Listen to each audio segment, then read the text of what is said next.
शिक्षणातील विषमता नष्ट झाल्याने एक प्रकारचे समाधान लाभल्याचे मत डॉक्टर प्रकाश आमटे यांनी व्यक्त केले.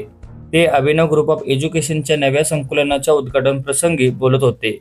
अध्यक्षस्थानी डॉक्टर शिवाचार्य महास्वामीजी होते. स्वागत डॉक्टर अमोल पाटील यांनी करून संकुलनाचा विस्तार कसा वाढला हे त्यांनी सांगितले. 6 विद्यार्थ्यांपासून सुरू झालेली ही अकॅडमी आज 1600 विद्यार्थ्यांपर्यंत पोहोचली आहे. शहरी विद्यार्थ्यांना मिळणाऱ्या सेवा ग्रामीण भागातील विद्यार्थ्यांना मिळावे या उदात्त भावनेने अकॅडमी सुरू केल्याचे सांगून भविष्यात फार मोठी वाटचाल करणार असल्याचे त्यांनी सांगितले. बाबा आमटे यांनी सुरू केलेल्या समाजकार्याचा वसा आम्ही पुढे नेत असून गडिंग्लज सारख्याच ठिकाणी बोलावल्याचे एक वेगळे समाधान लाभले असे मत त्यांनी व्यक्त केले. यावेळी महास्वामीजी यांनी आशीर्वचन केले. डॉक्टर अमोल पाटील व पूजा पाटील यांच्या हस्ते मान्यवरांचा सत्कार करण्यात आला.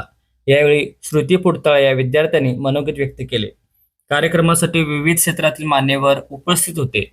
पसायदार म्हणून कार्यक्रमाची सांगता करण्यात आली. शेवटी सुप्रिया अडकुरकर यांनी आभार मानले.